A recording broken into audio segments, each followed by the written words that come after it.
Joe Rogan Podcast. Check it out. The Joe Rogan Experience. Train by day, Joe Rogan Podcast by night, all day.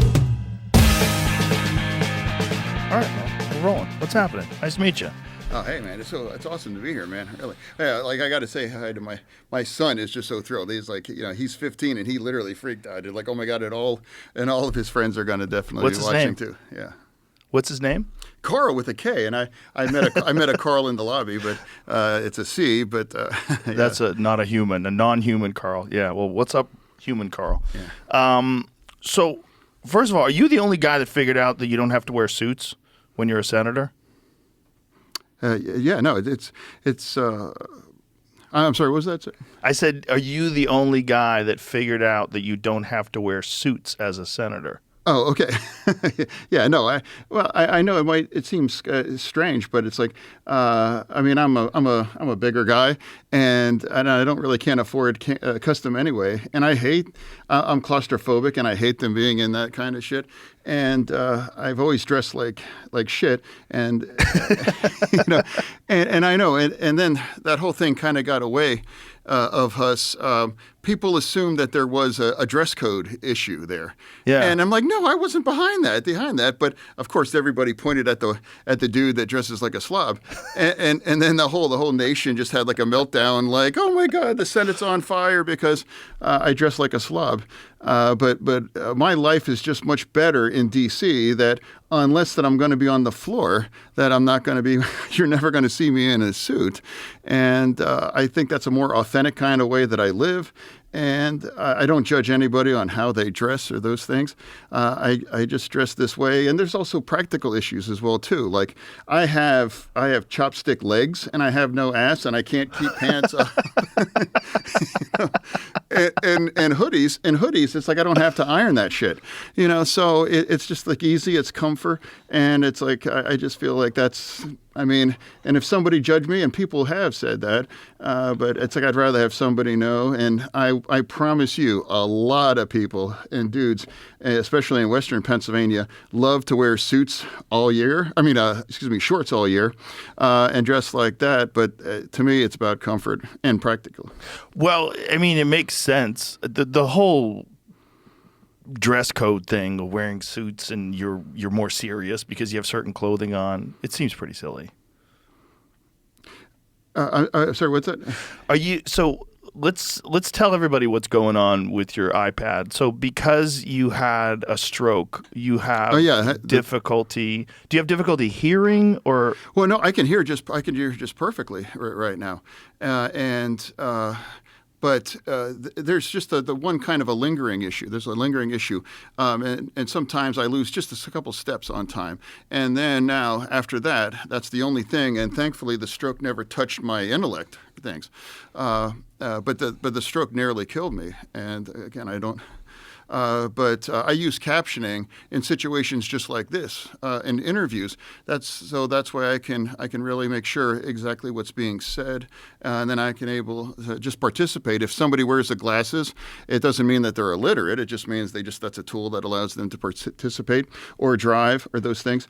And it's that same thing. And a lot of people across America use captioning to watch movies and TV, and that's really no different than that. So it doesn't affect your intellect, but it does affect your hearing? Is that what's going on?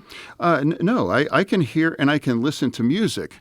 The difference with music, for example, is that as long as there's muscle memory, I can remember all of those kinds of music things. But it seems unlikely at this point that there are not going to be any kind of new favorites emerging like that. Because so you essentially can listen to the same old music forever? Yeah, no, I mean, all the classics like Metallica, Motorhead, The Cult, all those kinds of things. Like I haven't lost any of the Def Leppard and those things. Well, and I saw the record of Whitesnake, but all those things. Yeah, I know. I mean, I think we're both in the 50s, right? And we grew up with the Crew and all those kinds of things. So some people might judge me based on my taste on music, but I mean that's kind of where. Listen, people are going to judge you no matter what. You're a big giant guy who wears hoodies, and you're a senator. like no matter what, they're going to judge you. Who cares? But I'm just trying to like understand like what is going on with the captioning, because you can hear, but so there's some sort of a disconnect between hearing and understanding. Like, what is it? Yeah, I wouldn't say it's necessarily a disconnect. It's just about being precise on that, just to make sure that. So if like for an interview, just to make sure of those things. So it's really just about captioning. It's just a tool, no difference. I mean, for this is like my eyes, in the sense for glasses that it just Right, I understand. So it just gives you a little bit more precision in what you're saying, and understanding. What was it like running for senator right after recovering from a stroke? That had to be a nightmare. Yeah, I don't recommend that. I don't recommend that. Because you seem to have recovered quite a bit since then. Oh yeah, no. But during that time, you were really struggling. And Sure, absolutely. Like it was a rough conversation after that. They brought me into the hospital, and then I went under, and then I woke up, and they said, hey, we got it, we got the clot, the clot that essentially just about killed me. And I'm like, oh, that's good, and then just kind of went back under. And at that point, I had no idea where we were at on those things. And then I had, the next morning, I woke up, and then a doctor came on, and he had kind of a grim kind of a look on his face and things. And my dad was there sitting next to me at the bed. And I was like, well, hey, Doc, I mean, what do you think? What do you like? And he's like, well, your heart is functioning at an incredibly low kinds of percentage. And I'm like, well, what do you think? And he was like, well, there's some issues. And I'm like, well, are we talking, maybe a year kind of thing? And like, and I'm like, and this was all while you were running for Senate? Yeah. This was 3 days before the primary. Oh my God. Yeah, I was on my way to an event, and my wife Giselle, she's like, you're having a stroke, because they had that classic kinds of where half of my face, I didn't know that, but it kind of just slumped. Yeah, and then they hotlined me over to the hospital, and I wouldn't have survived if we were in a different. I mean, there's parts of Pennsylvania, and that's part of the tragic. That if I wasn't close to the kinds of hospital that I was, it's 100% that I wouldn't have survived that. Wow. And it got me there in enough time, and they were able to. There was an expert there, and I actually I met that doctor that literally saved my life. And I'm like, oh my God. And he usually wasn't based in that hospital. He was usually out of Delaware, but he happened to be there. Wow. And he was here to give me an award for being that kind of an advocate for those things. I'm like, no, you deserve the award on that. And that's incredibly lucky. Yeah. And then I asked. Really looking for like a countdown of like, well, what's the prognosis? And there wasn't much there on that. And I had to like, was I going to survive for long, or, what's that going to look? And then of course, the entire majority on the Senate really was on the middle of that. And that's a big responsibility after that. And then, so the primary, it happened, and then I actually had a really strong win, and I won all of 67 counties. Pennsylvania has 67 counties, and we carried every county, Philadelphia, Pittsburgh, and all across Pennsylvania.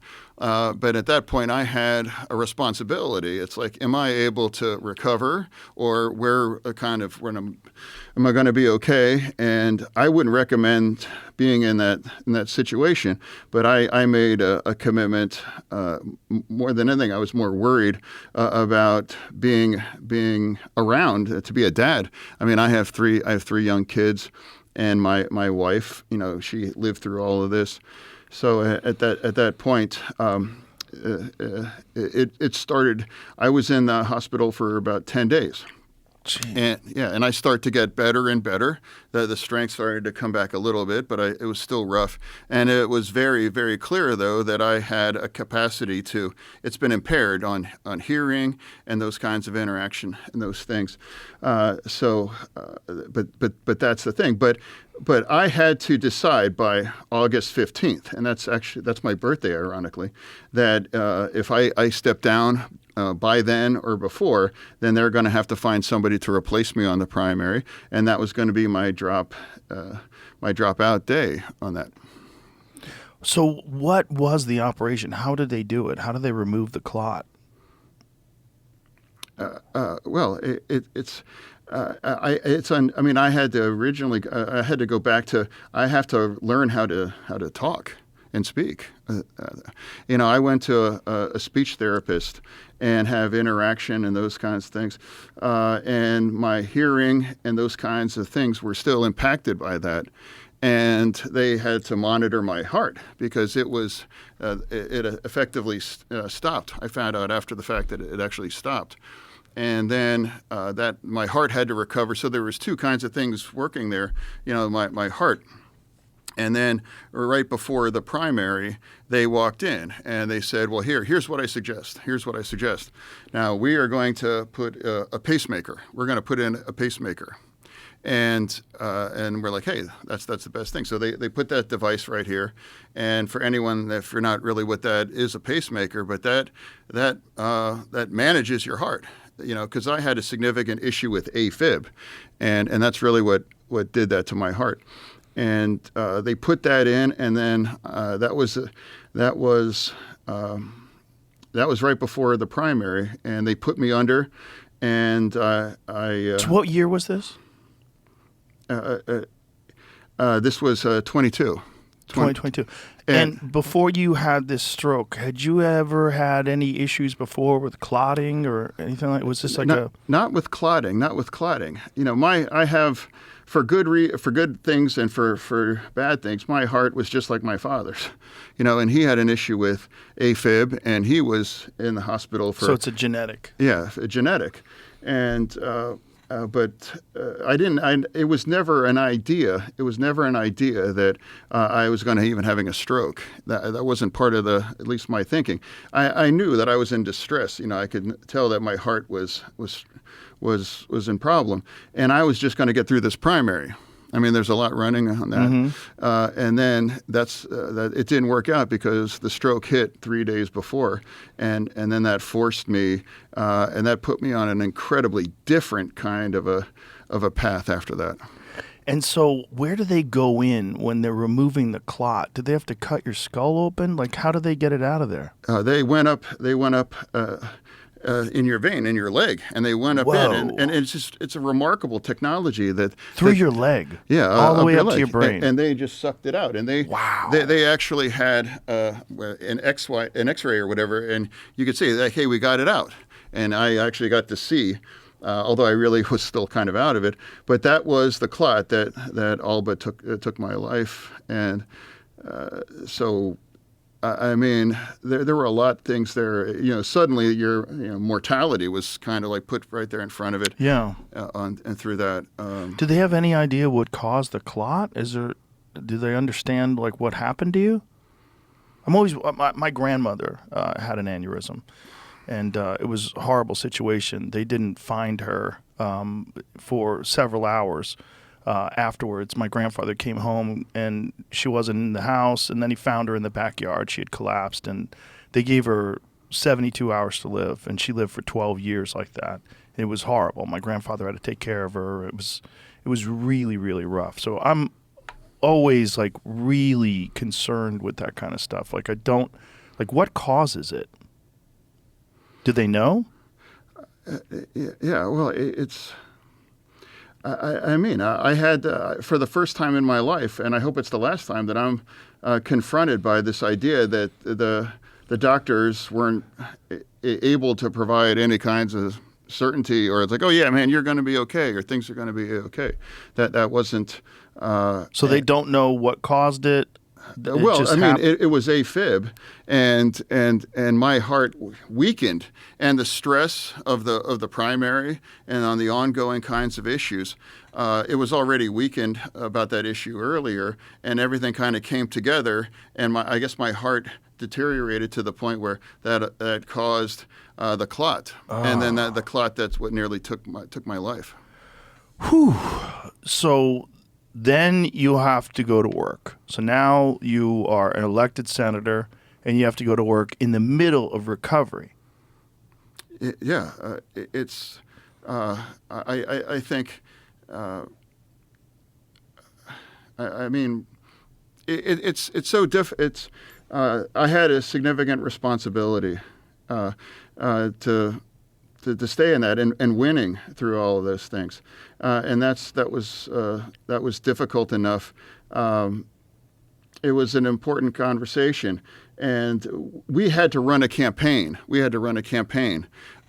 it was difficult, and I wasn't working at the kind of capacity that was necessary, and we had to run up to the 15th of August to decide if we're going to stay in that, because there's a lot riding on that. And you were also competing against Dr. Oz, which was weird. You know, this guy who's a celebrity doctor, who's at least a little shady. No, it necessarily was I think we were talking about captioning earlier right now, and I think we're having an issue with some of the captioning right now here. Is it not showing up? I think there's a little bit of a delay. Well, maybe it's the way I said shady. Yeah, He's a little shady. Like he had been in trouble for talking about miracle diet remedies that weren't miracles at all, and I believe he got brought in front of Congress. So it was a little odd that guy was running for Senate at all. Was he from Pennsylvania? Yeah, well, Dr. Oz. Yeah, I think from a technology, I think we have to address the Oh, is it messing up right now? Yeah, I think the captioning. The captioning is running a little bit behind on here. Okay. So can we make some technological... Stop and have her Sure. fix it. Yeah. Okay, we'll have her come fix it. Yeah. Okay. We'll pause here, ladies and gentlemen. We'll be right back. Yeah, I think we are like you good. don't I think we're good to go. headphones. We We'll take the headphones we off. put this on the Wi-Fi, so Okay. and it's working great. All right, we're back. So what I was just saying, that it was odd that you were running against Dr. Oz, and he was just kind of Dr. Oz. Yeah, I mean, Dr. Weird Oz. guy. Yeah, and he's he used to be. People used to thought he was like really brilliant. I mean, he was like an amazing kind of surgeon, celebrity, and then he turned his career into like on TV, and then he started to pitch more kinds of Bullshit. questionable kinds of things and kind of bullshit kind of stuff. Yeah. And I don't understand why somebody would change his reputation. I mean, he was really revered in that, and I would have been comfortable to him operate on me, but he kind of lost that. And what was also pretty funny is that he lived in New Jersey. And so we were like, hey, we need to use that and point out that. So we decided early on that we're going to just like, hey, it matters. It's like, I mean, there's nothing wrong with living on New Jersey, but there probably is an issue if you're running for the Senate. So and I really have like an ethos is that I'm not ever going to be mean, and I'm not going to be personal about that. So we tried to have a lot of fun with the fact that he lives in New Jersey, and we just really just kept hitting him. And we had Snooki did like a cameo saying, gee, Mehmet, good luck. I know things are going rough now, but you're going to be able to come back to New Jersey. And that got viral. And we did a lot of those viral kinds of moments. And they have this thing where they have what's really penetrated, and they have circles on things like what's really part of, like, people asking about Dr. Oz, and one of those zeros, the O's, was he's weird, but the biggest one, New Jersey. I mean, literally, New Jersey was. That was the biggest one? Yeah, like well, Pennsylvania and New Jersey, even though they're neighbors, they do have a bit of a rivalry. Yeah, well, of course, and people have to understand that it's like that funny thing, and I mean it borders with Pennsylvania, and that it really matters. It matters that. Yeah. And of course, Dr. Oz was he was strange in some sense, and we always try to have fun with making fun of him. Are you a fan? Are you a fan of The Simpsons? Yeah. Yeah, but we matched up perfectly with Dr. Nick. You know, Dr. Nick, Dr. Oz. And we found all the weird shit that Dr. Nick would say. And then they have a clip of Dr. Oz saying those kinds of things. And then that's that's where it was. And we had a lot of fun with that. And things we all figured out, well, we chose to kind of empty the clip, metaphorically, and really start hitting him. You know, we went up on TV throughout the summer, and he was really put on his back, and he was essentially thinking he could kind of take the summer off. And then our polling, we got up about 10, 11 points. And things, you know, if anyone's listening ever heard of the 538, you know, they track on those races. And the highest percentage we had to win was, I think, about 84%. And things kept winning great, really, really great. And then I had to decide on my birthday on August 15th. And things were going so well. And I thought I'm like, okay. And then we decided to stay on that race. And that's what we did. And then, you know, post Labor Day, oh my gosh, we just got nuked in a way that it's never been experienced that before. And then How so? What do you mean? $100 million of paid media to destroy you. I mean, just tear you apart. Every aspect of your life. $100 million they spent. $100 million For a job that pays how much? Yeah. It came from PACs, from Right. Dr. Oz. Dr. Oz put in $28 million. How crazy is that? Because like, what is Senate? What does it pay being a senator? Pay being a senator? Yeah. It's $174,000. Yeah, Is there anything can I talk about Yeah, this? please. I don't understand why, you know, some incredibly wealthy dudes will spend tens and tens of millions of dollars just to take that. And I try to tell people there's no glamour here. I just talked about that in an interview. Do you think he wanted to become president, and this was like a step to being president? I guess everybody wants the Iron Throne. I get, but it's The Iron Throne. It's really not. But it's a different kinds of skills. And it really doesn't transfer over very well on that. But right now in Pennsylvania, David McCormick, a Connecticut man, he's running in Pennsylvania, and he lives in Connecticut, and he's incredibly wealthy. I think he's worth $300 or $400 million, and he's spending the same race in Wisconsin. They're dropping crazy, and really, like, that's an important conversation. That the real problem in American politics for me is Citizens United and unlimited money. When they decided that money is speech, and now that turns the whole thing into an incredibly damaging. Right now, there's been at least more than $500 million on the table in Pennsylvania just for president. Not just the Senate races and other House seats. And I was the most, at least at that point, was the most expensive Senate race in history. And it was over $330 million for that one seat. And all of those dollars, they're spent to destroy and tear you apart. And then Fox News, I was their top target for 4 months. And social media, and I stayed out of that. I didn't enjoy it, but social media, all the conservative influencers, everything, and it just tore me apart. And at that point, at the end of September, it was, I couldn't get away from it, and it's like until you've had $100 million to destroy you, it's a next level kind of thing. And then they were saying, well, he's a vegetable, he's a retard, or he's lost his brain and all kinds of things. And then that wasn't true, but the kinds of terrible things and those kinds of very personal things, and it just got incredibly ugly in a way.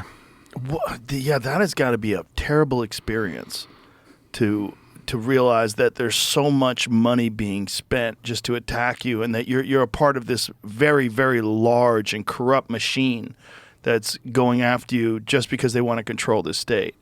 And it's a giant swing state, of course. And the Senate, the whole Senate. Yeah. The whole Senate was. In fact, we flipped that seat. And that's the first time, I think, in the 40s or 50s that we've had two Democratic senators in Pennsylvania. Usually it's been a Dem and a Republican. And now, because we flipped that seat, it's mathematically possible to retain the majority in the Senate. But it's going to be still fairly difficult because we have Montana, very, very red state, obviously. And that's really what the Republicans have put a significant bet to make sure that they can flip Montana. And then if Montana falls, then they're going to keep the majority, or they're going to get the majority, unless there's like a really surprise one. But that it may be more kind of difficult. Do you think that money is the biggest problem in American politics? This ability to spend insane amounts of money? Yeah, I mean, just imagine if you were a movie studio and you're putting out you're going to put out a movie, and a rival studio has $100 million to tell America that movie sucks. You know, that's shit, and it's crazy, and it's just. There's always going to be unlimited money because it's all about the control of the Senate or the House or the presidency. And when money is speech, it's going to be unlimited. And what happens? It's like, well, that's TV and on social, and it's going to be, how can I destroy and break this individual? And that's where it is, and it gets incredibly personal.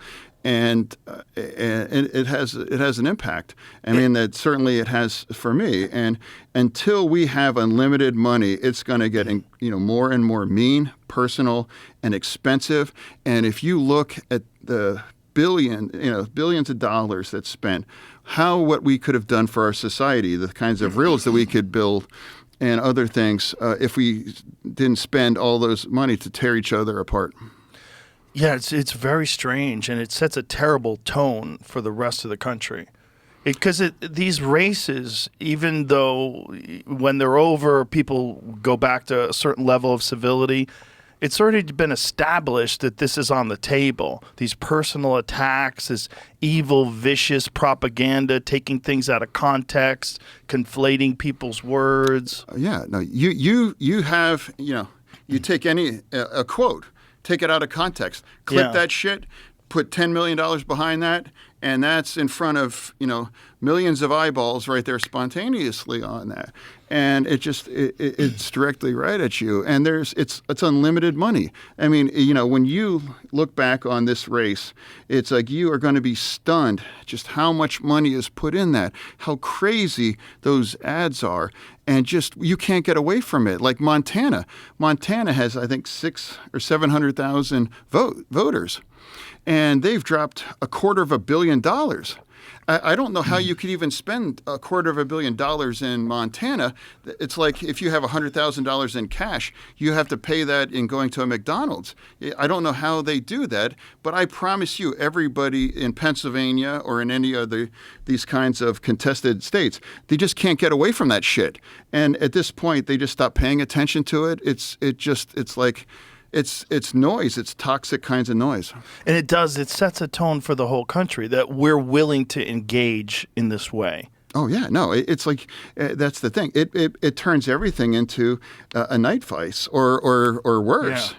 And it is about trying to destroy that person and to convince the other people that you are the worst thing in the world. You're a Marxist, you're a communist, or you're just all kinds of things. And it's the lowest denominator.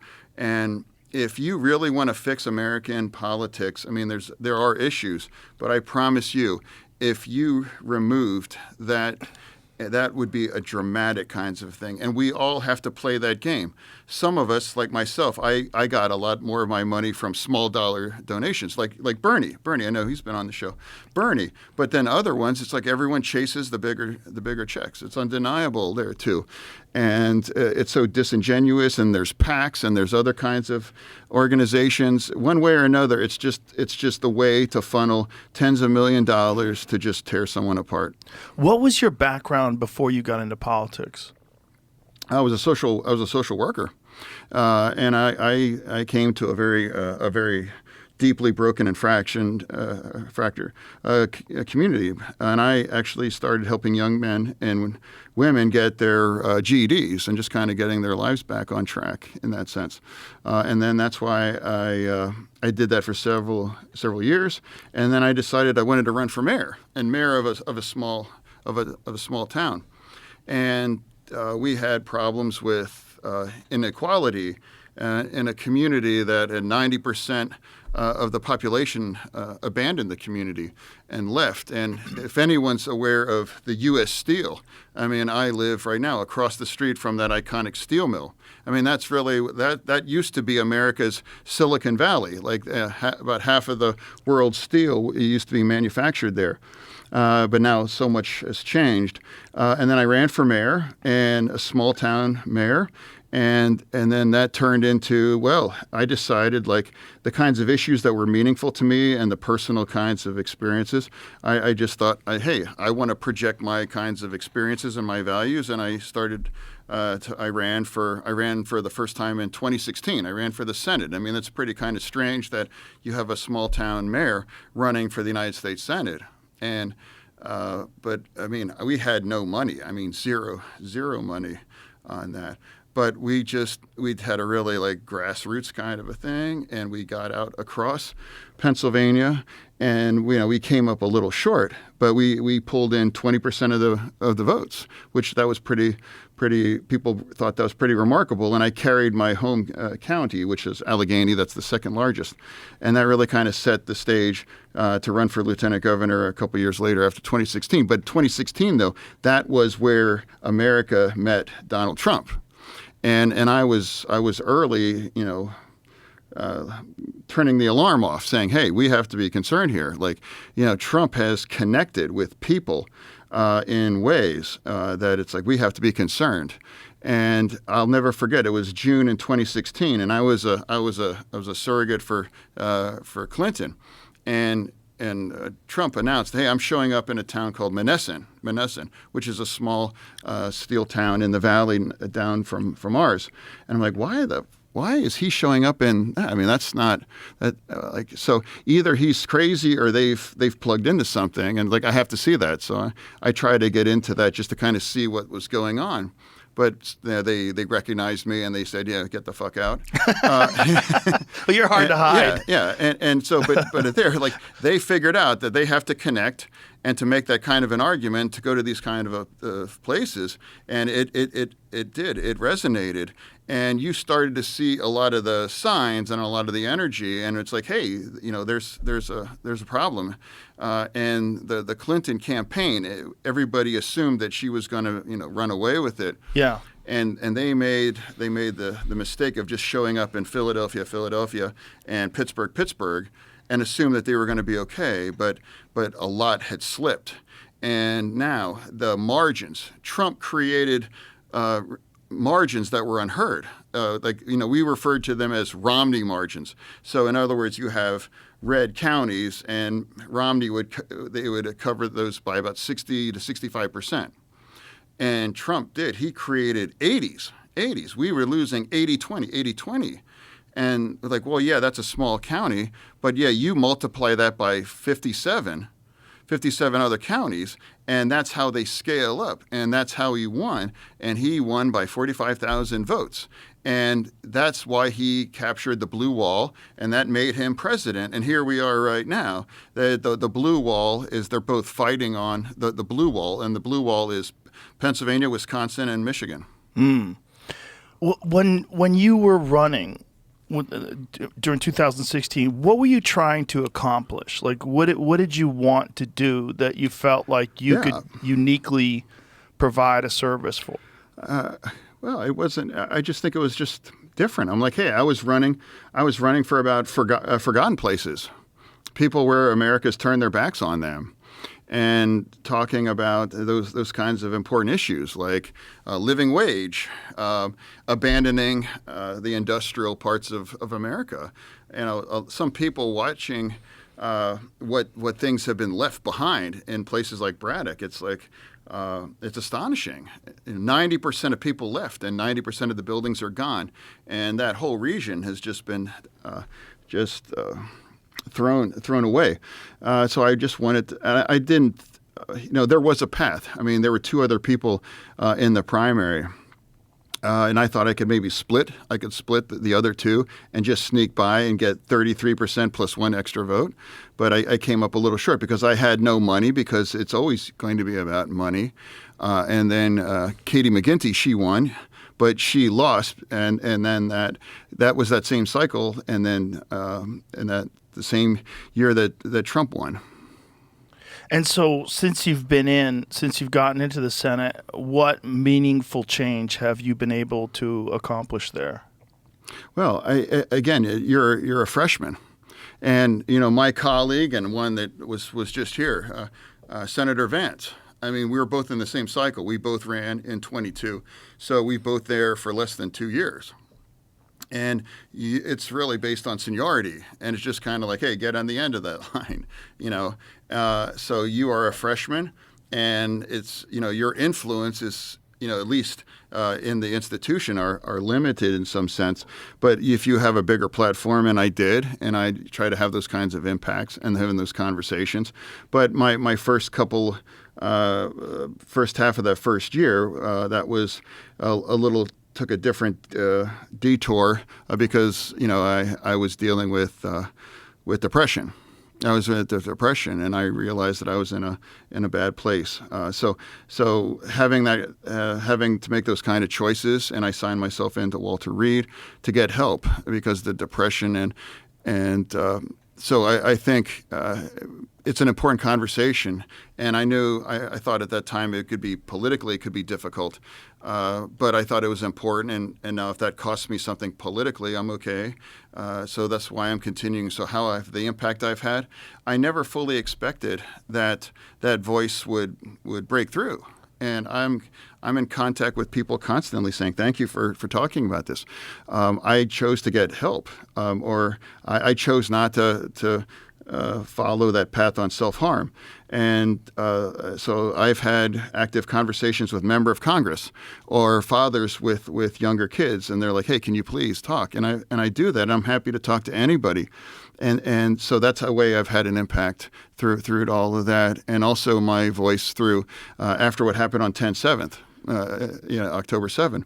And I've decided I was going to be a very consistent voice for Israel through that. So that's why kind of like the platform, but in terms of if anyone's being honest, whether it was Senator Vance or any kinds of freshman senators, it's very limited because otherwise there's people that have been there for 25, 30 years. They're the ones that are going to be the chairman. And if you're a minority party, you have incredibly limited kinds of ability to move an agenda.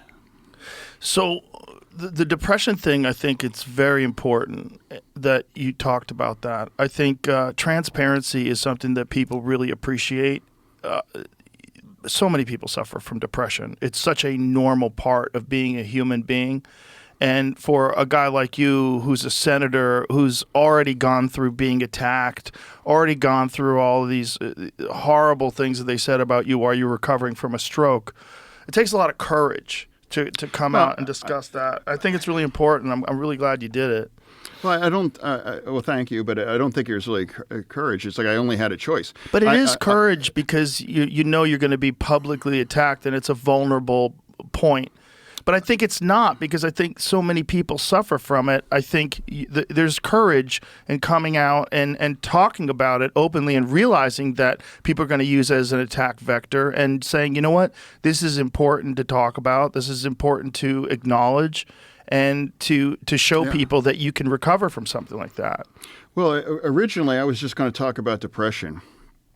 And there's a paradox. You know, you might be a place in your life that you've actually kind of won, but depression lies to you and it convinces you that you've lost. And my depression got far more worse after I won. and then it was a downward spiral.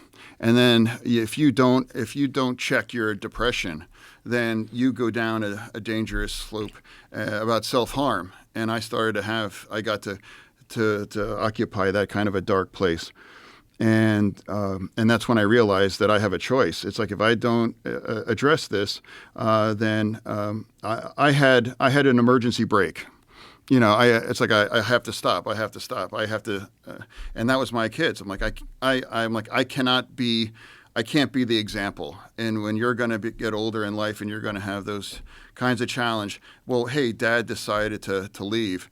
Oh, that must be the right thing. And I'm like, I cannot allow myself to be the example for that. So I stayed in the game, and I was able to get help, and I got much better. So like for me, it's like I originally didn't want to talk about self-harm because that's definitely not a great political winner. Right. But I was like, I have to be I have to be honest about that and honest.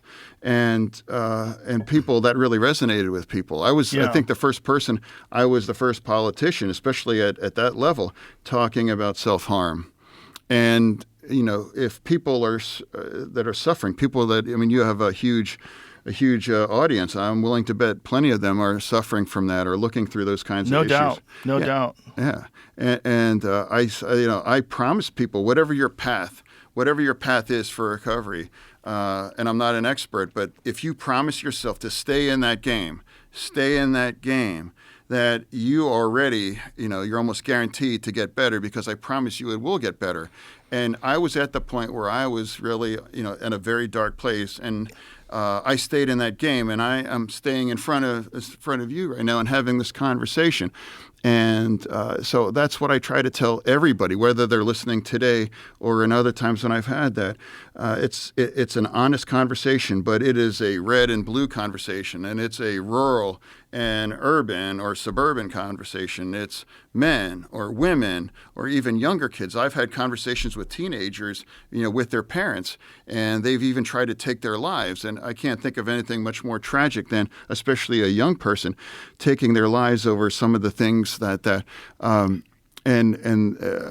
I never thought that voice would penetrate, but it did, and that's why I'm willing to have that conversation. Well, apparently it's very common for people that undergo major surgery to have depression afterwards, and there's a bunch of physiological reasons for that, they believe.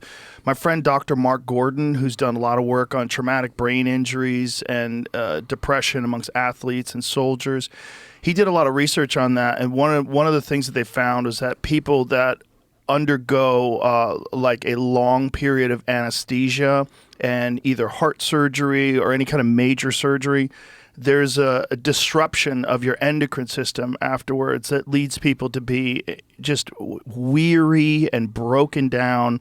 And I could imagine that, along with the Senate race and all the other chaos and all the stress that's involved with that, it plays a significant factor. Well, I'm sure it must have been a factor. I discovered that I had two friends. They're roughly my age, and they had young kids, and they took their lives. And they were both in the media, and one worked for an incredibly elite organization, and another one had a really strong position. One had a heart attack, and the other one had a stroke years earlier. And I found out, and I wish I could have talked to them, and I did talk to them, but it doesn't mean they were weak or that they gave up. It's just I got lucky, and I found my emergency brake. And if you have any kinds of study on people and self-harm, there was an individual, he jumped off the Golden Gate, and he survived. And immediately after he says, as he crossed over the rail, and I want to live, what have I done? It's like I've made a terrible mistake. And you hit the water going 75 miles an hour, and it's very against chance of surviving, but he did.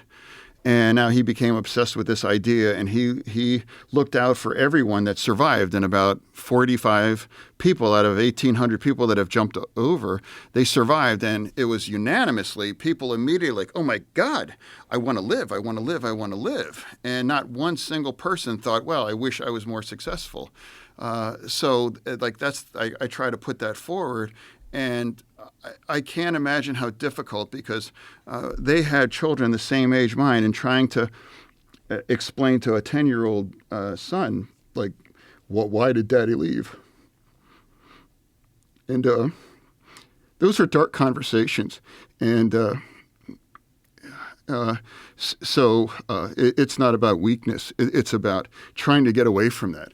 People that are suffering from depression, if anyone's been there, it's like your mind is on fire, and you just want to get away from that. I need relief from that kind of a thing.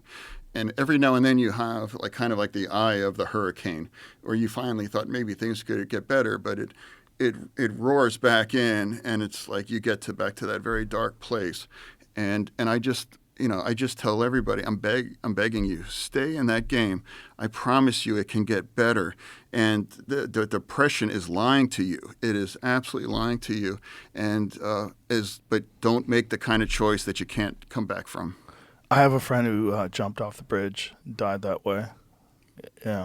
It's a terrible, just a terrible thing to find out. And you always feel like you could have talked to them, you could have helped. You always feel like, I didn't know he was suffering. And then I found out that he died a few days later, and it was just like, it just leaves you feeling so lost. It's such a terrible way to go, too, that bridge. God, how many people, would you say how many people have jumped off that bridge, the Golden Gate? I think that they reference about over 1,800 people. And a small, tiny survived.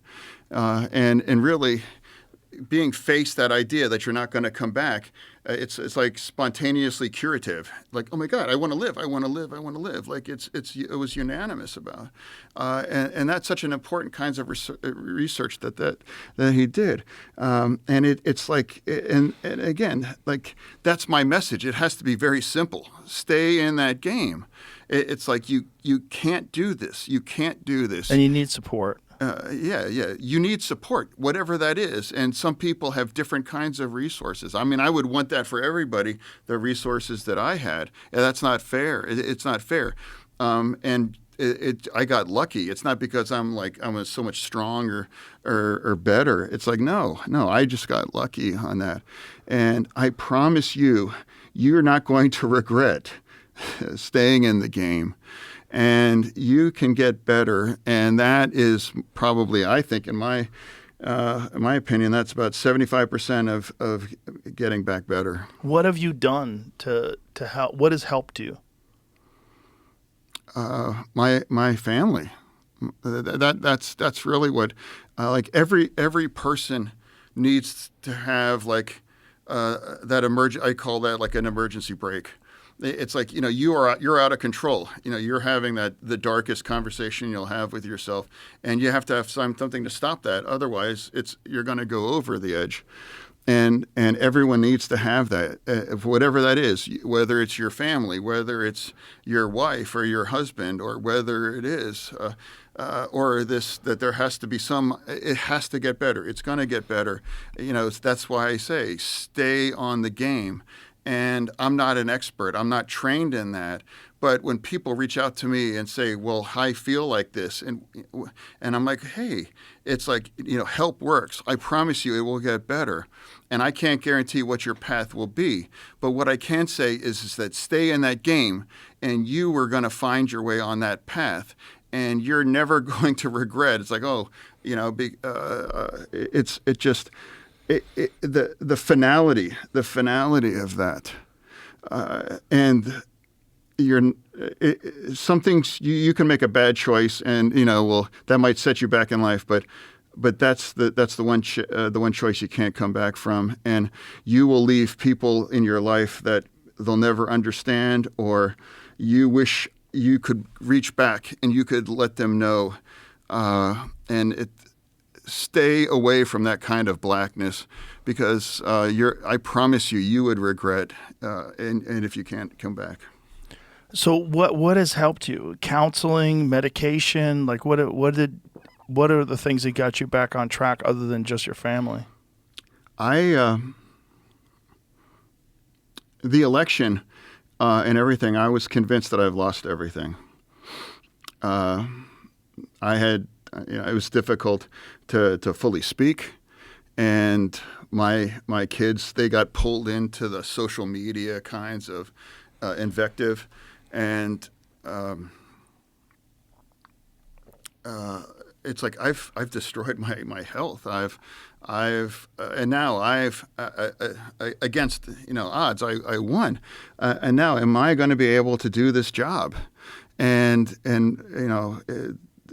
would I have been better off if I didn't survive? And I got to that kind of a dark place, but. And then I just had this like that spontaneous where it's like my kids. It's like no, I love you. It's like, oh my gosh, it's like when they were visiting, I didn't want them to visit me at Walter Reed. I was like, why would they want to be around this? Right. But they did, and it was like this kind of spontaneous kinds of love, and it just was like a shot, and it's just like I can come back. I thought it's like, well, why would they want this mess back? And then, just working through a lot of those things and other kinds of techniques and things, it was like, but that was probably the single most transformative event where it's like I realized that I can come back to my life. Otherwise, it's like I thought I've lost everything. Would I be able to even do my job? And it's like, do I even have a career? I mean, I'm talking about that was a significant national story after I signed myself in, and that pulled my kids in through that. I mean, this idea. And after we announced that we're signing in, and there were news trucks outside their house, and they had the trauma of thinking that Dad could have lost after the stroke, and now it's put them through so much. And that's why I was convinced that they probably don't want me around. And then I made the stupid mistake of I went on social media and things. I'm like, and just I read some of that shit. I mean, oh my God, millions and millions of views in videos, and it's just like, going after my family and it's saying that, hey, he's a vegetable. He's a retard, and sling blade, and all kinds of things. And it wasn't the individual kinds of insults. It was the volume and just how widespread it was. And I'm like, who jumps online to go after a stranger that's never really done anything to you personally? Well, I think it's not just individuals. I think it's targeted. I think there's a lot of that stuff, especially when there's something that is significant as a Senate seat. And I think there's I mean, it's like if I have $100 million to convince you that you're a terrible person and you're the worst thing ever, and that inspires a lot of people, and that's the mission. It's like he must be those things, and we're now there's no tap out. There is no tap out. It's like even after I won, in some sense, it actually accelerated. Right. It's not the war's not over. It's just begun. No. Oh, no. And the second you step into that kind of arena on the federal level for like a Senate seat, if it's like a purple state like Pennsylvania, I promise you there will be tens and tens of millions of dollars, and their mission is to turn you into the worst thing in the world. And whoever survives, that's the one that's going to be in that seat. And I still will never understand why someone independently wealthy kinds of people will spend, incredible amounts of money. And I try people, I'm like, there's no glamour here. I'm in a 500 square foot apartment, and I'm like here with my phone. I'm like, hey, Grubhub, what's it tonight? Mm-hmm.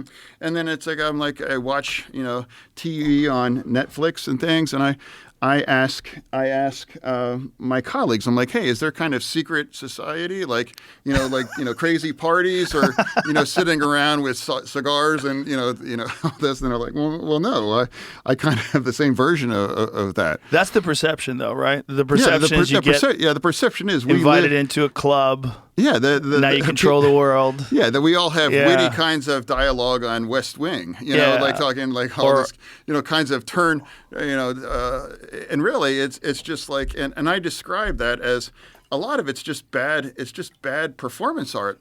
Yeah, thanks. That's usually what it is. It's just bad performance art. And some people, like if you're in a safe state or a safe seat, and especially if you have the resources and they're incredibly wealthy people, they buy a house and they move their life there. So you're able to kind of things. But like I don't have those resources, and I'm in a very, very the ultimate purple. And so I spend more than 50% of my time away, and I miss my kids. It's rough for that. I mean, I signed up for that. But I promise you, there's no glamour in that. Well, there's certainly no glamour if you're honest. But I think there's a lot of people that look to certain members of the government that have jobs that pay $150,000, $170,000 a year, but somehow or another acquire hundreds of millions of dollars over the course of their career, usually through some kind of insider trading. Well, yeah, of course. I mean, I don't own any of those stocks or anything, and definitely, like if you have any kinds of impact, or you know that there's something coming, yeah. I mean, yeah, it's like you need. How is that legal? We should have the kind of legislation to make sure that you're not, like, if you are on Congress, you shouldn't have any kinds of stocks, because you are going to be passing kinds of laws, et cetera, that you have to separate that. They really shouldn't be a part of that kinds of a thing. And I mean, I'm all out. I'm open. All of us, we have to have our wealth and our all that there. And if I'm not the poorest, I have probably the bottom five. And other people there are worth hundreds of millions of dollars.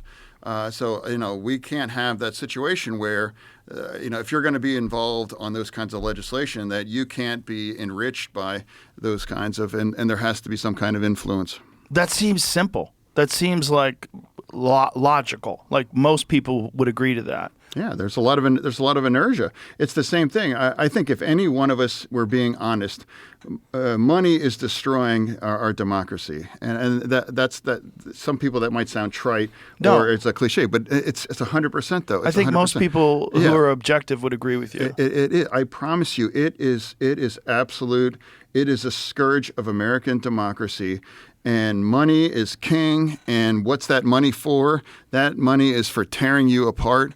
And that creates more and more kinds of incivility and cruelty.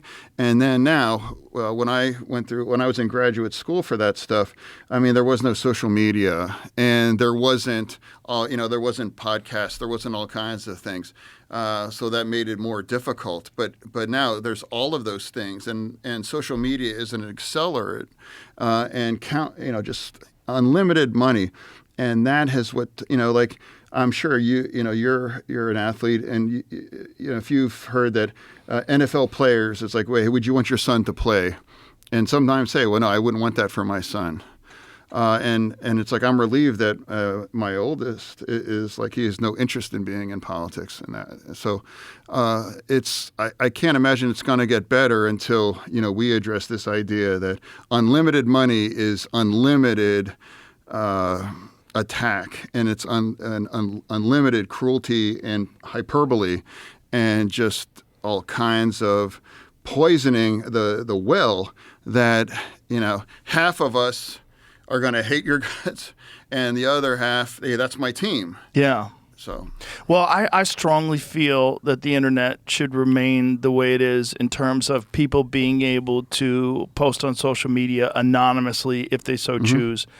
But the problem with that is it can be captured by money, and it can be captured by these enormous groups that have bot farms, whether it's state actors, whether it's other countries, other nations that are doing that to try to attack our system and to try to promote certain narratives, or whether it's our own country itself doing it, because I think we do it too. And I think that PACs do it, and it's just... People hook themselves up. It's like you self-select your cocoon. Yes. And like I'm a big fan of Apple News. and it's like $13 a month. But I read everything across the spectrum. Very, very left and very, very right in between. And I think I think that's your responsibility, especially if you're an elected leader, to be challenged, to challenge yourself on the ideas. And it's like, clearly one side doesn't have all the answers and the other side can't be 100% wrong.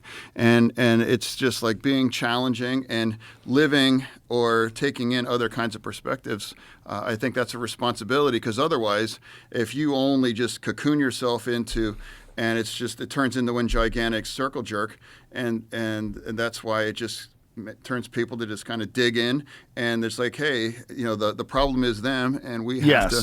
Yeah. Well, it's a problem with human beings in general, is that we tend to be very tribal, and we tend to commit to an ideology, whether it's comfortable. Yes, it's comfortable. Sure. Yeah. Especially when you're in an echo chamber. Everyone's agreeing with you. You get social credit from saying the things that these people all agree with, and you feed off that. But it's when it's being captured by, it's not just these people exchanging ideas. It's also a bunch of people that are manipulating people's ideas. I don't know if you've ever paid attention to Rene DeResta's work with the Internet Research Agency. What they uncovered, what they were doing was using, this was like during the 2016 election, using social media, and it was a lot of Russian troll farms and in other countries. It's possible, but to be honest, that election wasn't turned on, I think, Russian interference. I'm not. What happened in 2016 was Trump, he plugged into like kinds of an energy, or like it was just like kind of looking to make that kind of a connection there. Well, he's a legitimate outsider. This is the appeal. The appeal is that people think that this system is completely rigged, and it's captured by money and special interests and enormous corporations, and that here's a guy who's outside of this system completely, and the evidence of that is how the system turned against him, and how you got to see people on television every night talking about Russiagate, talking about how he's a puppet of Putin, talking about the Steele dossier, talking about all these different things that turned out to not be true, and it further cemented. I never bought into some of that kind of a stuff, because if anyone that spent any time on the ground in one of those states, it's very clear that wasn't because of some small kinds of tweets and things like whatever.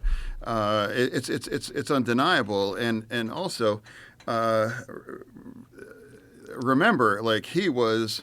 The Republican Party was like, hey, this is a joke, and I remember Jeb Bush, and he had like $100 or $200 million, and he just went by. He ticked him off, and even then, people thought he was going to win, but he did. But remember, though, overall, that was 75,000 votes. That's a mathematical, think of that, 160 million votes, 75,000 spread across 3 large states, including my own.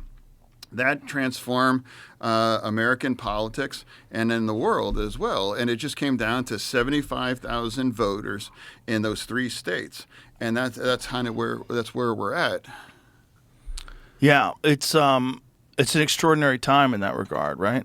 I mean, it's if uncharted territory. Well, I reference a movie, if you like Bulworth. Mm-hmm. I remember that movie. Bulworth, yeah. And it was Warren Beatty, and he was a senator, and he kind of had like a breakdown, and he started saying provocative things. He used to get up in front of his audience and kind of like the gaffe of accidentally telling the truth. Yeah. And it was kind of like it was an absurd. I mean, when I was in grad school, that was like put up as like, well, people enjoyed that, and now that became a term in politics, saying, oh, we, in fact, even President Obama was like, hey, we all want to secretly go full Bulworth. Mm-hmm. And but that's what really he channeled in, where he would say, it's kind of like he projects kind of like, well, I don't give a fuck, and just say all those kinds of a thing, and people have responded to those kinds of things, and there, a lot of people, that's the bug,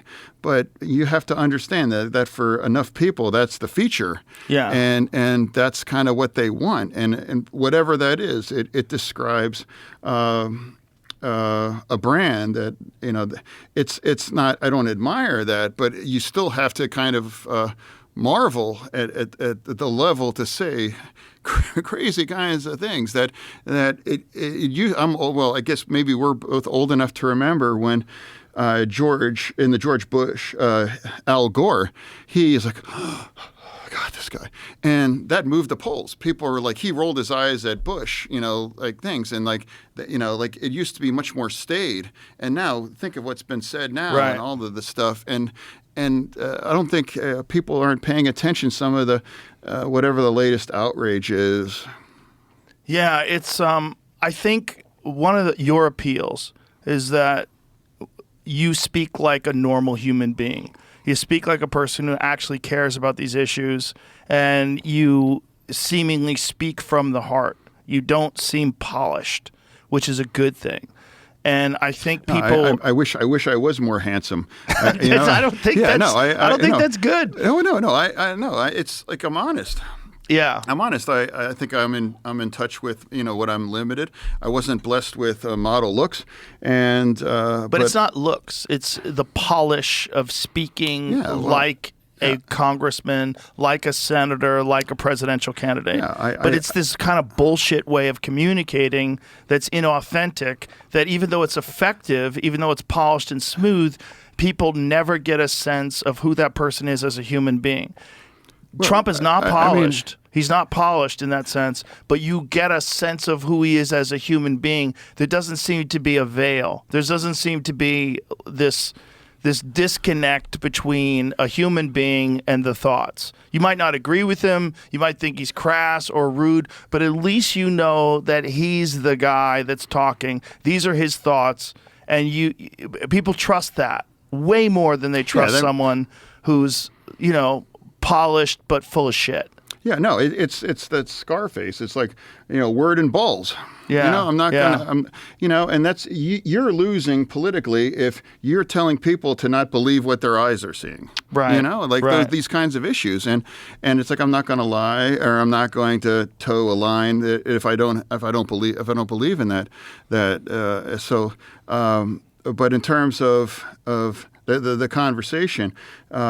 I think it's all I've got, and it's not because I don't care. It's actually I'm very committed, and I really do care. But I think people are, I think authenticity. That's one of the last meaningful currency in this shitty business. So I was having a conversation this morning with a friend of mine, and we were talking about voter ID, and he was shocked that you don't need voter ID in, I believe it's 15 states. 15 states require no ID. 20, I think it's 24 or 25 states require ID, but only, I think 11 of them require you to have photo ID. This is a weird one in this election that I've tried to look at as objectively as possible, and I can't see any reason why you would not need ID to vote unless you wanted people to vote that aren't qualified to vote. Yeah, well, I mean, honestly, I would like to remind everybody, and it's not like a talking point. It's actually it's in a fact that voter fraud is incredibly, incredibly rare. It's really hard to get away with that successful. And in 2020, at scale, you mean?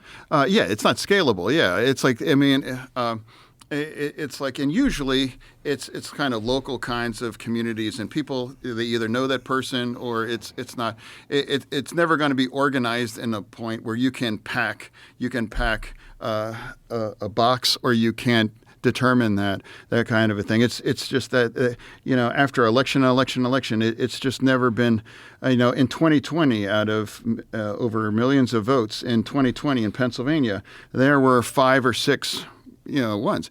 And what happened is that they turned out to be the Republicans, and they used their deceased, their dead moms, to vote for Trump through that. And that was documented, and they were caught, they were charged, they were convicted, and all those votes. That would have been 6 votes out of all of it. So Do you think that that's the only voter fraud that exists? Well, people also, we need to remind that, the voter database, there are cross-checks against deaths and, who's moved or what's their status are. All that's cross-checked back and forth, back and forth, back and forth. So it's a living kinds of thing where it's continually updated and all of those kinds of things. And it self-checks. And remember also, in 2020, Trump, there was like, there's cheating, there's all these things are happening. And remember, there's probably 57, 58 red counties. And all of those commissioners that are in charge of that, they were like, hey, no, there was none. And even in Georgia, Governor Kemp, like, hey, Georgia, it was very close, but it was honest. There was no Right. kinds of fraud in that, and that's a Republican. But other than making things a little bit easier to cheat, what would be the logic behind not having voter ID? Like I've tried to look at this as objectively as possible. I can't find any reason why you would not require someone to be able to prove that they're the person they say they are when they're putting in their ballots. It's not a hill that I'm saying we have to die on that too. But it's a vulnerability, clearly, right? It's also there. But some people may not believe that in a lot of these kinds of communities, ones that I live in, for some people they don't have an ID necessarily, or they've lost it or whatever. And but you need one to get a driver's license. You need one to get a Costco card. They don't have it. They don't have one. Yeah, they would have to get an ID, or it costs X amount of dollars, or those kinds of a thing. It's a barrier, and it usually tends to skew more towards people that are coming from those kinds of communities, and the Republicans understand that they're usually going to skew towards Democratic voters through that, so that's kind of the argument on that. And there's never been any evidence that there is widespread kinds of voter fraud, and that's. But we really didn't have widespread mail-in ballots to the extent that it was done in 2020. We really didn't have that before. All of those were. And, those 5 or 6 dead moms that were voting. Those were all. Well, actually, one guy went in. He voted. And then he went up to his car and he put on sunglasses and a bob cap and he walked in. He's like, "Hi, hello, I'm here to vote." And the guy's like, "You were just here. What are you doing?" And then they called the police. And then it's like, yeah, he was trying to double vote. And Did you see the story about the Chinese national who was arrested because he voted and then he tried to get his ballot back? And that's how they caught him. It's possible, yeah. Yeah, this is a thing that just happened. And unfortunately, once he's voted, even though he was not eligible to vote, his vote is going to count. Texas removed there's lawsuits about it, but Texas removed somewhere in the neighborhood of 1 million people that were ineligible to vote, that could have been voting. Well, but everybody knows who's voting and who's not voting on that, and then that's why. What do you mean by that? What do you mean by precise. Everybody knows? Well, and remember also too, Dominion. People on the Trump side, they all said that Dominion's was corrupt, and that cost Fox $800 million. They had to pay $800 million about defamation for saying that it was rigged, or if it's not, and there was no evidence.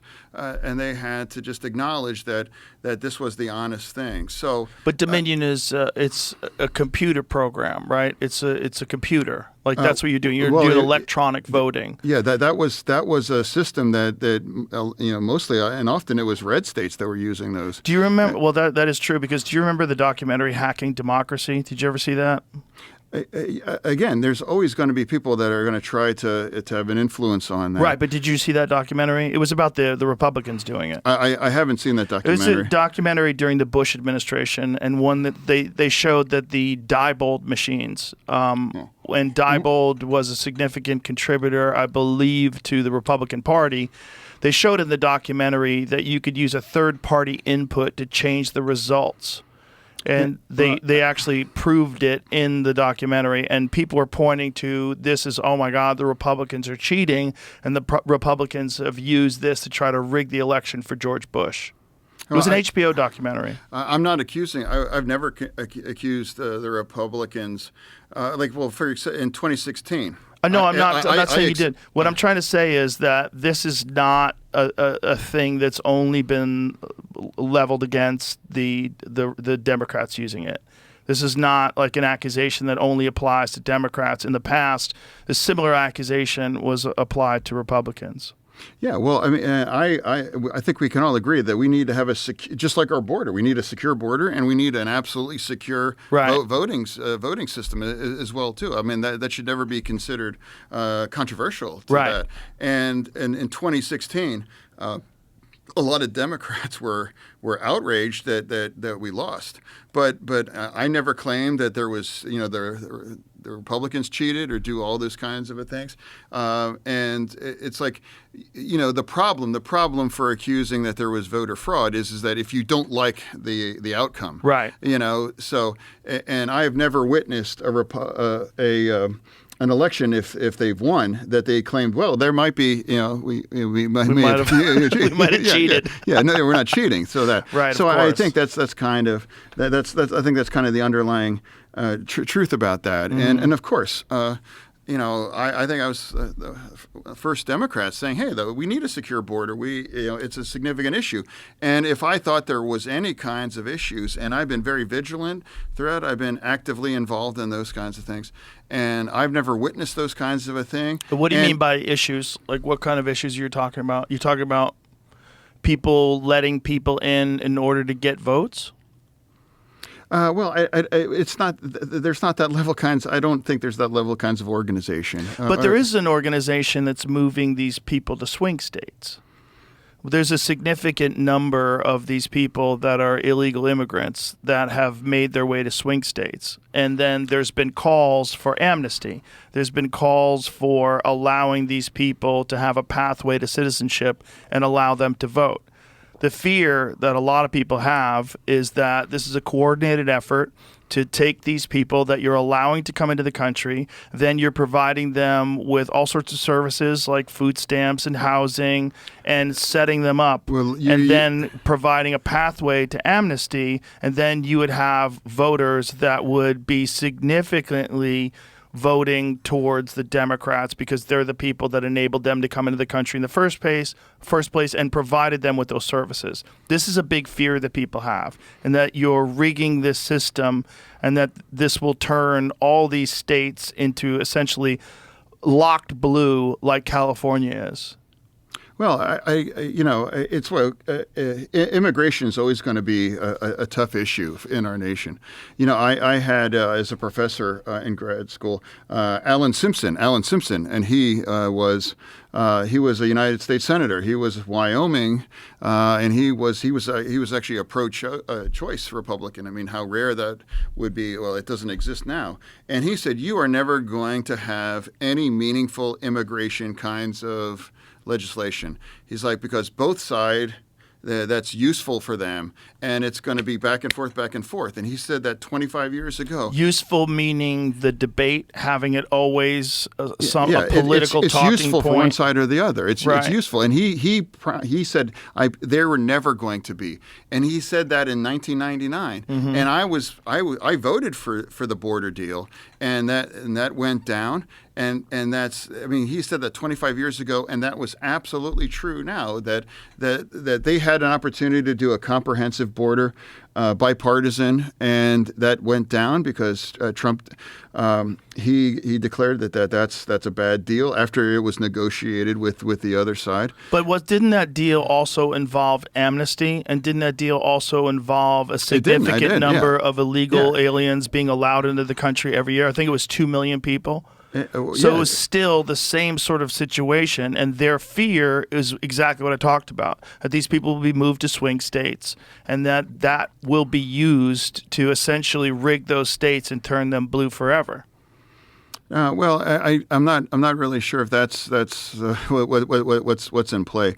I think it's really it's important that we have to have an honest conversation. But doesn't that seem logical though? If you have a significant number of people that are being moved into swing states that have come across the border illegally, and then you've provided them with all these services, you provided them with food stamps, EBT, you've provided them with housing.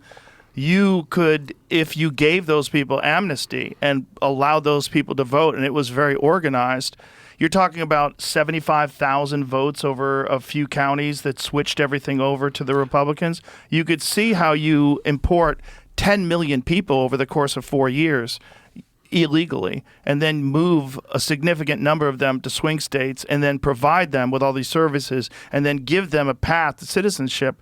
You could essentially rig those states. Undeniably, immigration is changing our nation. I mean, I haven't spent a lot of time in Texas, but it's very clear that immigration has remade Texas, and I think it's generally for a good thing. And like my wife's Brazilian, and she was her family was undocumented, and she was 7 years old when she was brought here, and I'm the big pro immigration guy that there was, but it's also has to be true that we need a secure border, and we have to work this out, because we are pretending that you have millions and millions of people, living in the shadow, and they are here, and we have to work together and figure out a way to get forward because they're here, and it seems incredibly a difficult kind of logistics thing, and I think it's also un-American to round everybody up, and the vast majority of them are just living legal lives and doing a lot of the jobs that other people here would never do. I think we can agree on that. Well, J.D. Vance actually talked about that the other day when he was here. He was explaining how there are CEOs of large corporations that want these people to come across because they need cheap labor. And the way to get cheap labor is have people that are illegals working for less than what would be our minimum wage. Well, I'm not aware. I mean, minimum wage really.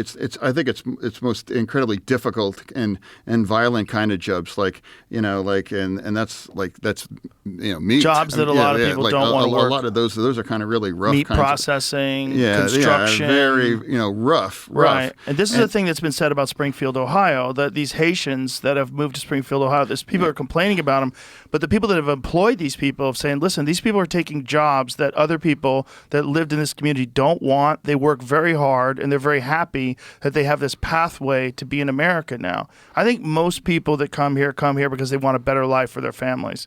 And America is essentially a country that was founded by immigration. I'm a grandchild of immigrants. I'm here because of immigration.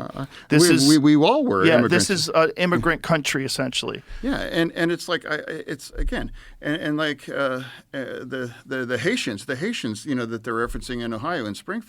I mean, they're not eating dogs, they're not eating pets and those kinds of things. Now, it's reasonable. I mean, I've said the same thing, that we have to have a secure border, but it didn't even apply to that situation. That was all a legal situation. That was amnesty, and that's because Haiti was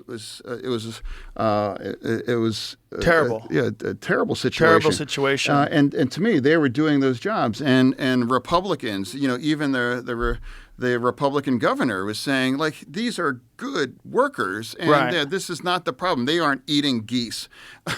and it's just you can be very pro border, like I am, or you can be very, strict on immigration, but you don't have to demonize or try to turn a group of people in that they're eating your dog. Well, I think they're eating ducks and eating things. Look, I'm sure some people have done that. You know why I know that? Because some people do that in places that are just Americans. Ducks are edible, and some people want to eat a duck. And it's just you're not going to stop it. But that's not the major problem that people face. So this is the pro side of it, right? The pro side of it is you give a pathway to people that are from very unfortunate circumstances. And I think we would both agree that if we were living in those countries and there was a pathway to citizenship in the United States, all you had to do is make it across the border. We would both do it. If it was better for our families, it was better for our future. If we were living in a place that had no hope and no future, and all you had to do is make it to America and you could work, we would all do it. I would do it. You would do it. I bet everybody listening to this would do it if they found themselves in that circumstance. That's the best aspect of it. The best aspect of it is good people that are ambitious, that want a better life, which is how this country was founded. The worst aspect of it is Venezuelan gangs that are taking over apartment buildings in Aurora, Colorado, and San Antonio, Texas. That's the worst aspect of it, is that they're letting in gang members. Venezuela's emptied out their prisons and essentially according to the Yeah, president the of Venezuela. Mario boat lift, the whole. Right, what happened in Cuba. Yeah. Yeah, the same kind of deal. Emptying out their prisons and instructing these people to make it to America. This is a significant problem with the open border. Yeah, and that's why we need a secure border. And there's also, and that all of this is about a truth, is that America is a beacon to the world. Yeah. Millions of people. The demand to become a citizen here or to participate in our amazing society, the demand outstrips the space there. And we're already the very pro-immigration. We allow more kinds of a path, more than any other nations in the world on that. And people are willing to die, and they put themselves at risk just to kind of get here, to be able to participate here. So America isn't the problem. America is one of the great hopes in the world, and that's why so many people want to come be a part of that. And that's why it has to have an effective border. And it's like, if we had a real issue here and we wanted to address that, and that's why my former professor said that you're never going to have the kind of a deal, because it is useful for both sides to weaponize that and to demonize one side or turn the other thing in there, because it's a serious, important issue. It's a political talking point that they're always going to use. That's what you're saying. Yeah, it's useful. I mean, it's weaponized, and that's why you have to have an honest conversation. And right. That's the thing I've always, I was reaching out saying that was referred to HR1, and that was kind of the dream kind of immigration law coming out of the House. And I was like, hey, if that border deal goes down, then it's like, hey, we should continue to have that conversation. Right. It's like they're parts of they're parts. But what's contradictory is that, say, if you're coming from Canada or Europe and you're a highly skilled, college-educated person who wants to live in America and become a United States citizen, the path to citizenship is incredibly difficult. It's hard. You have to go up for review. You have to show that you're doing something that Americans can't do. You have to be a person of significant talent or ability.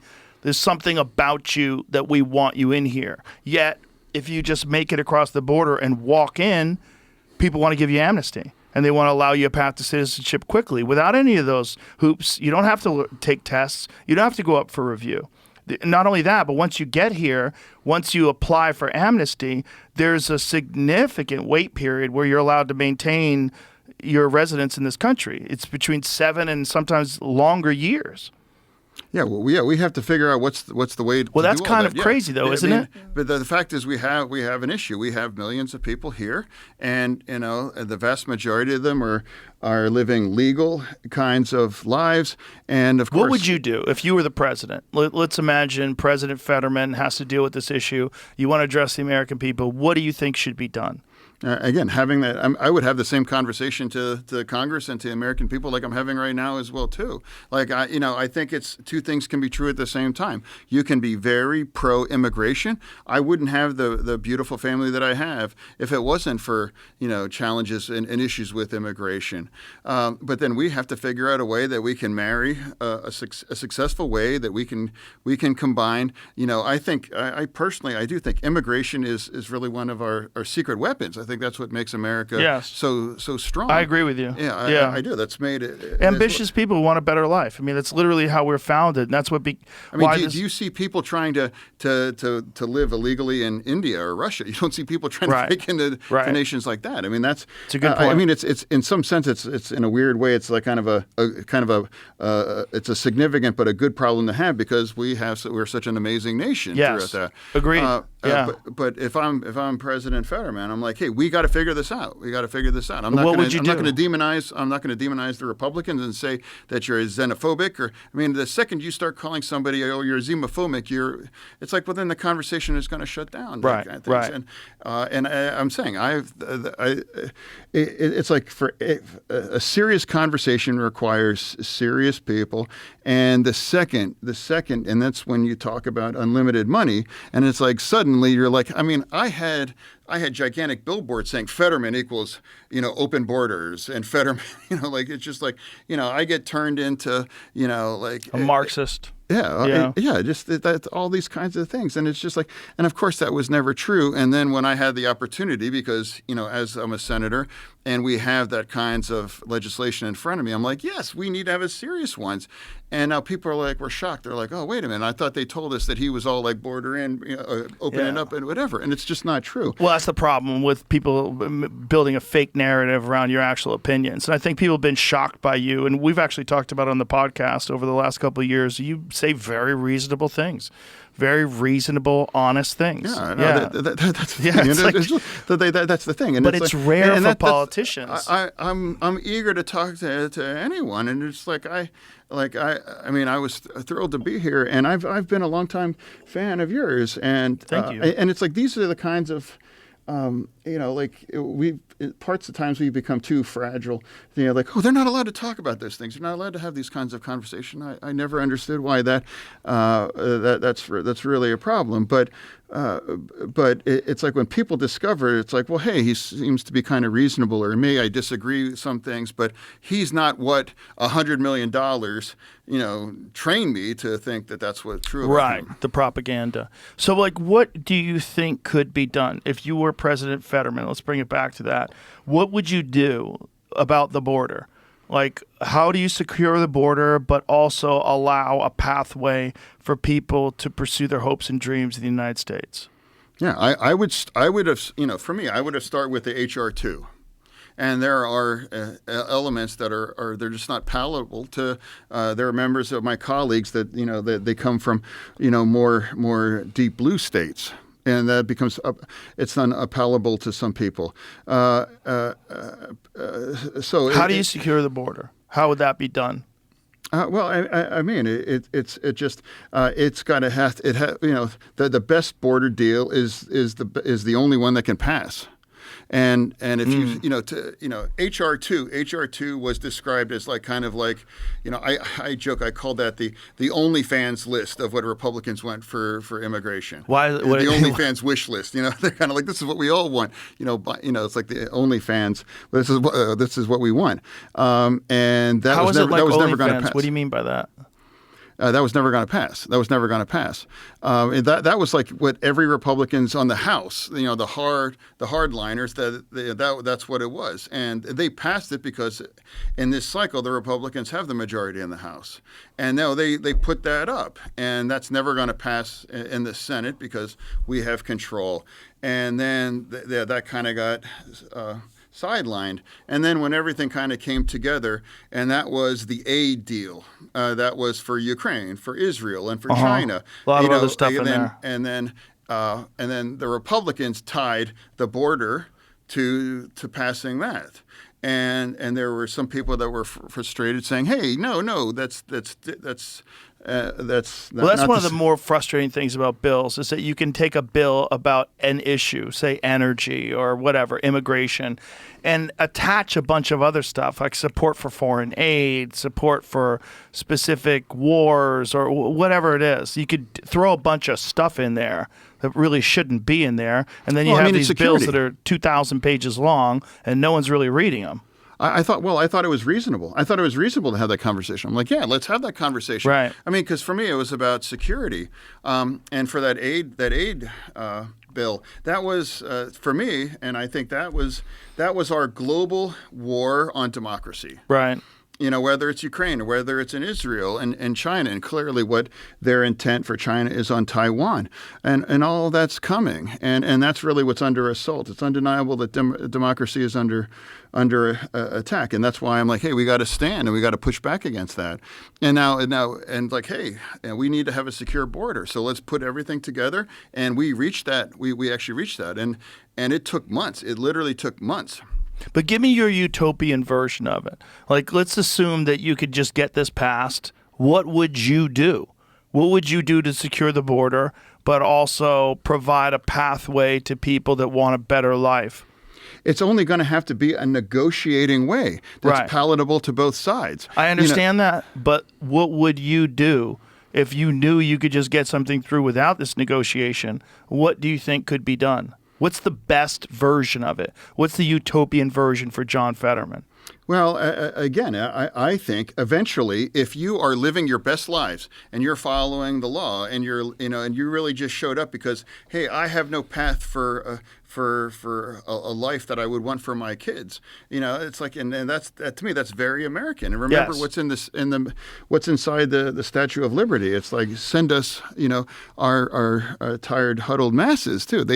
It wasn't just, hey, send in the PhDs and the Right. and those kinds of things. I mean, that's what really made our nation. And the steel industry, in my part of the state, that came from, it was European. It was all kinds of immigrants. They all came in. They couldn't build the houses fast enough, and that was all foreign labor, and a lot of them were sacrificed because it was an incredibly dangerous business in the steel industry. Yeah. And that built our nation, and that became part of our society, and that's really every kinds of wave, and that. And to me, America has to be open and a path for anyone that's playing by the rules, because the group that you're from or the part of, you all started the same kind of a process. It's inevitable. Right. That's the enduring truth, and that's what made America special, and that made us make us strong. I agree with you. So, but what could physically be done to secure the border? I mean, the wall was sort of dismissed during the Trump administration, but it was also discussed during the Obama administration. Even Bill Clinton talked about the importance of having secure borders. What could be done physically to secure the border? Yeah, well, again, because it's like that becomes like a third rail. We can't talk about this, or. But I understand that politically, but let's just assume that that's not an issue. What would you want to do? It's like, I would want to make sure that we have to acknowledge the truth. It's like, immigration has been an issue because America is an amazing country, and they're coming from broken countries where they've all recognized that there's not a meaningful path for them to have a quality of life. And they're willing to risk their lives. And sometimes they even drown. And it's like, I can't imagine turning, like, could you imagine turning your children over to a coyote? And, they're going to, go if you're trying to leave, imagine, in Pennsylvania, it's like walking to North Carolina with your kids on your back. I mean, it's like, these are desperate kinds of situations. Right. And it wasn't an invasion in that sense. It was just people wanting to have a part of the American dream. 100%. And acknowledging where that's at, and it needs to have a path. Otherwise, you're going to have to round up, and that's not realistic, and there's not the resources, and that's going to be incredibly disruptive, and it's going to be damaging economically as well, too. So how do you provide a pathway while also and it's un-American, security? in my respect. Yeah. How do you provide a pathway while also securing the border? Well, to me, I think we can, chew gum and walk at the same time on this. And it's not going to be perfect. It's going to be messy, and it's not going to be right. But what would that look like? Whether where it's actually a barrier, or hiring thousands and thousands of more agents, and whatever that it takes on that, and it's like. The best border deal in that situation is the best one that can pass. Right. Because otherwise, if I could wake up with a perfect head of hair, or I could, it's like, but it's like, practicing the possible, and we were as close as we've ever came in years and years, and that never came into. I understand what you're saying, that it has to pass, but what I'm saying is, imagine that wasn't the case. What could be done? Like, if we could all agree, if we put politics aside and say, you know what, everything John Fetterman is saying makes total sense. We have to put that. Yeah. We do need a pathway for these people. It is a beautiful part of America. The reason why people come here in the first place is because it's the land of opportunity, but yet we also have to keep Venezuelan gangs and prisoners from coming across, and murderers and gang members and cartel. Yeah, and we have to weed them out, and we have to deport them. Absolutely. It's like, this isn't. So how do you find them and how do you deport them? What's that? How do you find them and how do you deport them? Well, again, that's just like taking some kind of an inventory of like who's actually here on this, and we have to figure out who's actually here on those kinds of a thing. And there are going to be, it's statistically that's a fact that out of X million people, for example, it's a fact that statistically that terrible things are going to be perpetrated by those things, and statistically. In some sense, that Native Americans, not the right. I know what you're saying. but People that live here. American citizens, and the criminality, if anything, the criminality is slightly higher, in immigration communities as well, and some of the most pro American kinds of views. That's projected in those kinds of communities. I mean, just like the community that brought my wife and their family to this country, and that's kind of where we're at. And I think what we're seeing now in this cycle, there are more and more Latinos that are they're changing their views on some of those. They're like, hey, we do need a secure border on that. It's not necessarily assumed that because you are a member of a demographic that it's not necessarily consistent that it's going to be strong blue kinds of. Well, we all want safety, right? We all want safety. We all want to minimize crime. Yeah, everyone, well, of course, everyone, of course, yeah. So you want a secure border to keep criminals from coming over here. That's the major impediment.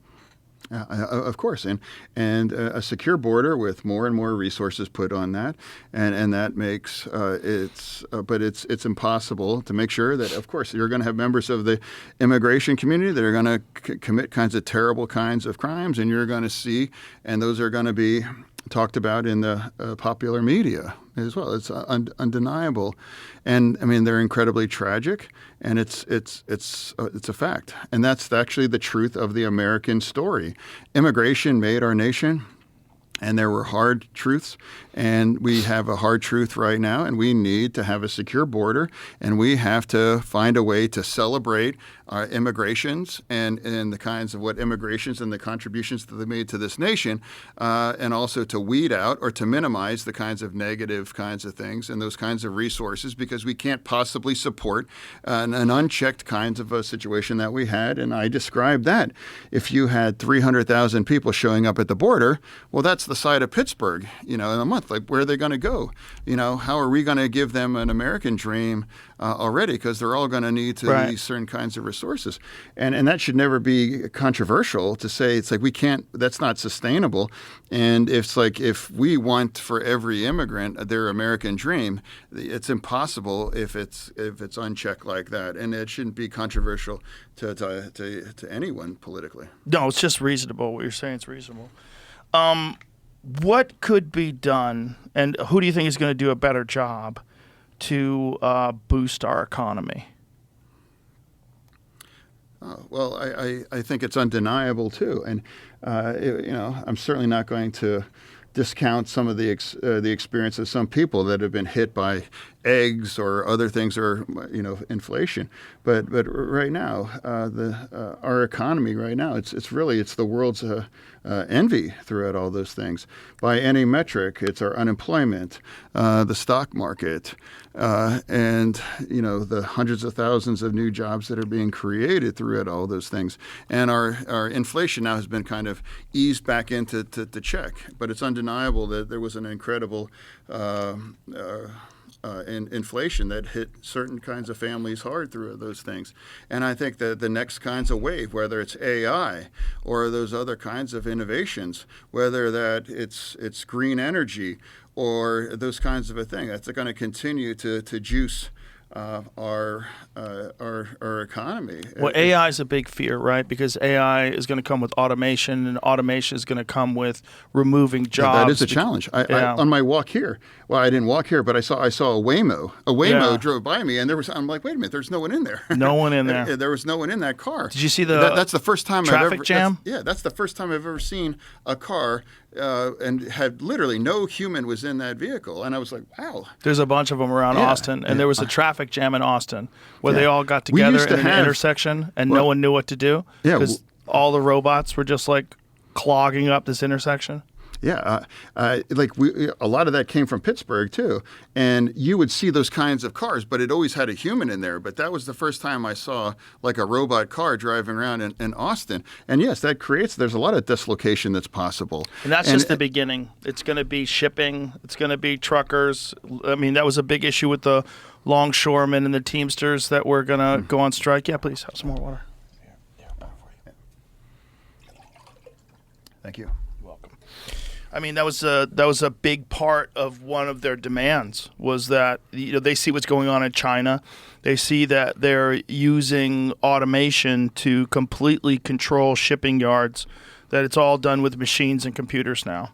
And this is going to displace a lot of people. This is something that Andrew Yang talked about in depth when he was running for president, because he was talking about the need for some kind of universal basic income to provide people with money and food and housing, because jobs are going to be non-existent in a lot of different sectors, a lot of different markets, a lot of different things that have traditionally been done by people, specifically driving. Driving is going to be a gigantic one. It's all going to be done by computers. Yeah, well, I mean, universal guaranteed income. I'm not sure. I don't know, because you're going to have that's a lot of resources to provide a lot of that, and that creates all kinds of other issues and dynamic. But I'm not afraid of technology, but it's also acknowledging that there are going to be kinds of changes in those things. And I'm a big believer in technology takes us into a more productive kinds of economy, and they're going to help solve some of the challenges that we have in our society for those kinds of things. But I think we have to find the perfect balance, that we don't stifle innovation, but we also have to remember that there are going to be people that might be left behind, or they're going to struggle. I mean, hey, I was mayor for 13 days, and I live in a community that was left behind by some of those things.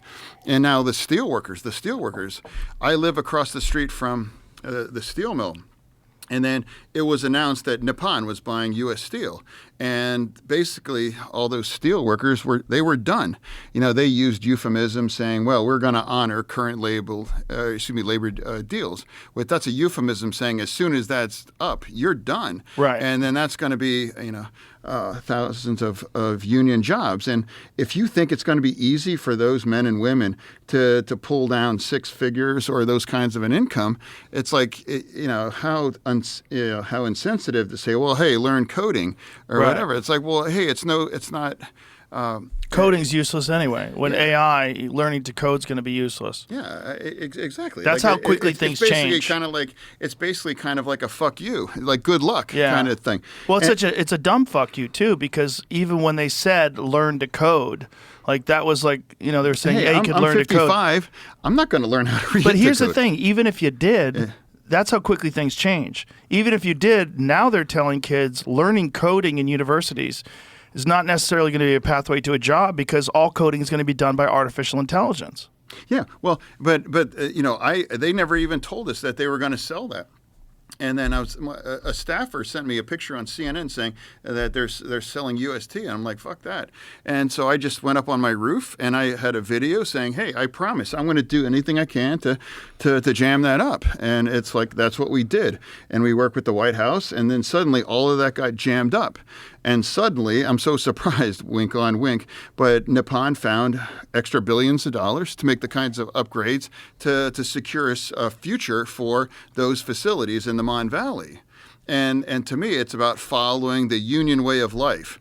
To me, steel is national security. And to me, if you turn your back on the working union families, I mean, that it's like this. It's those are really hard to replace those things. And so for me, two things are true at the same time. Our economy has evolved, but when we have an opportunity to stand for the union way of life, and we can't ever just outsource, our steel industry like that. I refuse to do that. So, and that's why we're in that situation right now. That it's like, hey, it's like that's what's true about some of these industries. One of the things that I was reading that was really crazy, and I'd love you to find out how much of this is accurate, Jamie. One of the things was this guy was explaining how scrap metal in the United States is shipped to China, where they make things with it instead of making things here. and then we buy what they make with our scrap metal, which seems to me kind of insane. The there's death been a of revolution. American manufacturing is a significant problem that we faced. And it was really highlighted during COVID, right, where there wasn't ships coming in because everything was kind of locked down for a while. And people realized, like, hey, so much of what we need, particularly computer chips and medicine, so much of what we need is being made overseas. I agree, and that's why Congress came together and President Biden led the whole chips legislation, and it's like we got to make shit in America, right? And it's like, of course, the future is in those kinds of industries and those things. So we have to protect the American economy for that thing, and that's why that's a bipartisan kinds of a push for that, and COVID that relieved a lot of vulnerabilities. It's like where a lot of these things come from, but going forward on that, it's like we can never just surrender that American manufacturing. We can't assume and we can't allow that to turn completely outsourced. No, it would be horrible, and it would be nice to bring things back. And it's also, one of the things we've been discussing a lot is that so many of the things that we need today, like particularly phones, are being made in an unethical way, like where we would never allow the working conditions that exist in these factories overseas, where American corporations are having their products made in a way that you would never legally be able to do in America, and yet they're doing this just to make more money. And that, let's also talk about rare earth minerals stuff. I mean, the Chinese have strategically just snapped up that markets. Mm-hmm. I mean, that's a significant security issue. We're going to have to address that. And thankfully we have identified some large deposits. I think it was Nevada, but rare earth kinds of minerals. I mean, that's a serious security issue because the new economy and a lot of the new technology is going to depend on those kinds of incredibly, I think, a lot of kinds of minerals that some people have never even heard in their life, have no idea why that's important. Right. And then oil as well. I mean, we have significant oil reserves in the United States. Apparently we have more oil than other countries do. It's just a matter of accessing it. So are you in favor of drilling for oil and fracking and all these different things to? Yeah, 100%. And that's what's also true, is especially what happened after Russia invaded. And it was very clear that Europe have Russians kind of by the short hairs, that a lot of Europe they were dependent on some of the Russian gas. And right. That's a fact too. And, it's also what's true is that fossil fuels are part of our energy stack. Our energy has to evolve, whether that's hydrogen or nuclear. Now, even nuclear, that conversation's reemerging. I grew up in South Pennsylvania. Maybe you've heard of Three Island. Sure, 3 Mile Island. I had to evacuate when that happened. I was you really? 9. Yeah, I had to evacuate. Wow. Because they could have turned. We could have never returned. I mean, that was really tense. Now they're reopening that because Microsoft is going to buy the electricity because now that's going to be nuclear to run the data centers and those things. It's an important conversation. So if you are committed, and I think it's, I do believe that you really have to make sure that nuclear is part of that conversation too, because zero kinds of emissions. And that's dependable kinds of energy that doesn't depend on the wind or the sun. But ironically, some people pretend that you have to have a conversation. So, but for the foreseeable future, that fossil fuels are part of our stack. And for me, energy security it's very important. National security. I mean, like if we can't power our economy, then that's a significant risk for our economy and our American way. And now I think we're a net exporter of energy. So I think that's a good thing. I think that's a great way to be. And it's being honest about that and the path forward And I think everything has to be on the table because we have to have a portfolio that produces the kinds of energy that we're going to need to power our economy. Another significant issue that a lot of people are concerned about is government interference in online censorship. And what was exposed during the Twitter files, that the FBI had contacted the original owners of Twitter and prevented them or instructed them that the Hunter Biden laptop was Russian disinformation, was trying to get certain accounts banned that were talking about COVID vaccines and the dangers of side effects and what the actual research was showing, and that this was a significant interference in the First Amendment, and that these corporations that were running these social media companies were being directly influenced by the federal government. And they were using this power to silence people from speaking out against certain things. This is very concerning to a lot of people. This idea that the government would infringe on our ability to be whistleblowers, to expose issues that have been hidden from the American people because of greed and money and politics. What are your thoughts on that? Well, of course. I mean, I'm a free speech kind of person, and I think social media it's kind of difficult to control. There's a difference between misinformation or just outright lying, or it's an agenda of a foreign nation that's trying to sow all these kinds of sentiments and those kinds of things. And it's kind of difficult to police all those things, and it's a lot of it's an ongoing kind of a situation. So, but I'm always going to try to err on the side of free speech. And then there's incredibly more and more kinds of platforms, just like one I'm on right now, talking about these kinds of things. And I'm not, clutching my pearls if there's having conversations that I may or may not agree or disagree on what's being talked about those things. But I think people are there's also a level of responsibility to be, to discern what you're hearing. It's like, do I think that's true, or I think that's trash, or it's like those kinds of things. And just because always asking myself, in what I'm read, is that just true? Or is there a perspective? Where is it coming from? Who's behind those kinds of a thing? So, I mean, it's a difficult kinds of what's the appropriate kind of balance. But it's absolutely, it's also a fact that there are bad actors behind some of those kinds of conversations or some of those kinds of misinformation as well, too. And absolutely, incitement is not free speech. And encouraging people for violence or those kinds of a thing. I mean, it's a careful kind of balance. It's dangerous, yeah. But what the fear is that the government was interfering when you had 51 former intelligence agents that were testifying that the Hunter Biden laptop was Russian disinformation, when it seems pretty clear that they knew that to not be true, and that Twitter actually listened to these people, and they did block that, and it did probably have a significant impact on the 2020 election.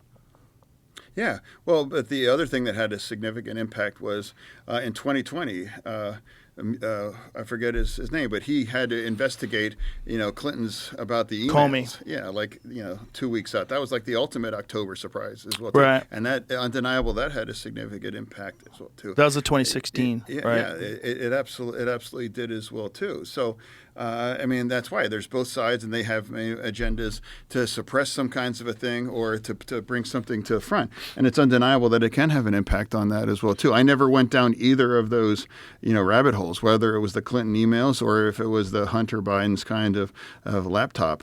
But it hasn't really changed overall the dynamic that in our cycles, the last 3 cycles, it's about, for me, it's about a referendum on what we want, a vision for America. Is it a Trump kinds of a vision, or do we have an alternative?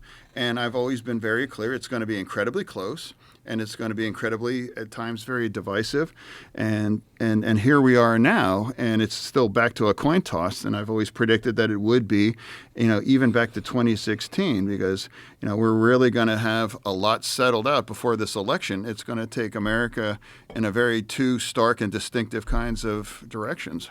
What do you think about Elon Musk's idea of creating a government efficiency agency? I flagged when Musk got involved, I flagged that. Anyone can look online. I can say that. It's like, well, endorsements and surrogacy doesn't really mount for much. It doesn't count for much a lot, and sometimes. But I mean, that was a significant. And he's getting involved, and he's showing up at those kinds of events. I mean, in some sense, I've said this publicly, that he's even a bigger kinds of star than Trump can be. And for some people in Pennsylvania, like, that's Tony Stark. Right. He's involved in undeniably kinds of important things like SpaceX, or he was one of the original charter. He was in the charter of OpenAI. He was involved in that too. So I mean, that's significant, and I don't agree with some of his views on politics, but it's undeniable that he can move the needle in some sense of convince some people that it's like, hey, if he says that he's the right choice for president, that's gonna resonate in some circles in Pennsylvania, and I've warned that, and acknowledging it's just like that. It's just like, hey, I know people and they admire him, and you may not agree with his politics, but you really, it's impossible to ignore that he is going to have a level of impact. An impact on that. Yeah. But what do you think about the idea of trying to make the government more efficient, and that this hasn't been audited before? And of course, I'm open to any kinds of ideas and all those kinds of a thing on all of that. One side doesn't have a monopoly on good ideas or important kinds of issues that are matter to them. So, and it's like, the choices and the kinds of things and how he's chosen to participate, especially and very personally in Pennsylvania. I'm like, hey, here's where we are. That's part of the dynamic here. Calling it out and acknowledging that. I'm not moving against that. I'm not criticizing whatever. It's just like, hey, it's happening. And that, I think that's part of why things continue to get tighter. And that's kind of where we are. Well, I think what a lot of people are excited about with Trump is this possibility of change. The Elon Musk edition is one of them, or RFK Jr. is another one. This idea of making America healthy again, removing additives from foods that have shown to be toxic, that are illegal in other countries. I mean, this is I think a significant issue that shouldn't be a partisan issue. This should be something that we all should be concerned with. Why do we have ingredients in our food that is illegal in a bunch of European countries because they found out that these things are dangerous? I agree. Look, go to McDonald's in like the UK. The French fries has 3 ingredients: potatoes, salt, and I think maybe oil. Yeah. And then look at what's in America's side on that. It's much different. I support that. But if anything, more of and I know your city that we're in now, Austin, has an amazing food kinds of scene. And again, if anything, more of the crunchy, more liberal side, we're on part of the whole organic kinds of a thing and more impurity and things. I don't think that's an issue. And honestly, I don't think that's going to be the kind of mantle that somebody like, RFK Jr., that's not his. So I think having a more pure and safe and abundant kinds of food in our country, I absolutely support that. And, I'm selective what I feed my children. I mean, when when I was a kid, it was like Velveeta, like, hey, now we have real cheese. Or did you ever have like Ecto Cooler, like that green, like antifreeze kind of color of Hi-C, and some of the kinds of foods that we had when I was a kid, that would be unthinkable kinds of now. And I think the quality of our food and kinds of more impure. I think that's been an ongoing conversation, and organic can't become elitist. It can't be too expensive, and I fully support making it more and more pure and more safe on that, and more available. And I would celebrate if I could buy the same French fries that you get in the UK. That it's like, I think if you don't need more than 3 ingredients. I have a buddy of mine who lives in Australia. And he came over to America, and he loves Quarter Pounders in Australia because he said Quarter Pounders in Australia, it's grass-fed meat that's just fried with cheese and a bun. And he said he got a Quarter Pounder over here. He's like, what the fuck is this? He said it tastes like shit. It was just It was bland, and it didn't Was taste. it a Royale with cheese? Yeah. I don't know what they call it in Australia, but he said it's grass-fed beef. You get like, they're not even feeding their cows grain. Well, a lot of the grass-fed beef in our nation are coming from Australia. I mean, Which is crazy. Yeah, that's a fact, and I'm very pro-American rancher. Well, not only that, it's really fucked up because you could make it a product of America if you butcher it here. So if you import cattle from Australia, say, and then you bring it to America, and then you cut it up and then package it, because you've cut it up and packaged it, it's now a product of America. So you could write that on the label. You know, I had Will Harris, who runs White Oak Pastures, which is a regenerative farm.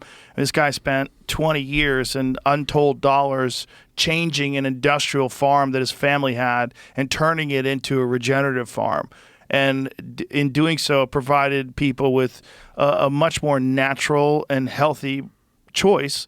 And he's also done a great job of exposing these practices. Yeah, I mean, grass-fed beef. I mean, I think that's very, in some sense. I mean, that absolutely supports better health. I mean, I followed before he even appeared on your podcast. Sean Baker. Yeah. Like carnivore, and even those kinds of insights helped me personally and allowed me to kind of drop some weight through all those things, and it's like that's an important conversation too. It's like but Democrats, some people think that we're declared a war on hamburgers and beef, but we're definitely going to lose that. They're going to lose that if that really becomes part of that. Yeah. And I don't think that's Democrats. I think that's very wealthy people that have a financial interest in feeding people fake meat. That's what I think it is, and I think they've captured the system. I said it pains me to agree with DeSantis, because they passed the ban in that in Florida. It pains me to agree with him, but it's like, I mean, I would never feed that slop to my kids when you can buy quality American grass-fed American beef. Like, I mean, that's what I purchased. That I use that at Costco. I buy the 3 pack of it, and my oldest son, he knows how to prepare like his own ribeye, and he's makes that a part of I think it's like a healthy kinds of a diet. Yeah, for sure. What other issues do you think we should discuss before we wrap this up? Is there anything else that's on your mind that you think is significant that needs to be discussed? Oh, well, before you wrap up, I think we have a situation, whether it's the situation on Israel or there's a lot happening about the election right now, but it's really a strange place in our nation right now. But I promise you, it's going to be, depending on whenever people hear this conversation, our world's going to be about to change, or maybe it has changed, so I just hope, though, that we're going to be able to respond in a way for an order kinds of transfer of power, and we are going to be heading into a more peaceful and a more productive and collaborative kind of direction throughout that. But we're in an incredibly divisible place right now. And I just want to be part of a conversation to make sure that we can be more constructive. But it's right now we're kind of it's a difficult place right now, and we're coming down to a coin toss election. Yeah, I agree. I hope we can all relax and work together cooperatively. Yeah. Well, listen, man, thank you for being here. I really appreciate it. Thank you for taking the time to come here and talk. It's been great to get to know you and have a conversation with you. Oh, hey, thank you for having. It's as a fan, it's great to kind of visit, and so thanks for having me. So my pleasure. All right, best of luck to you. Thank you. All right, bye everybody.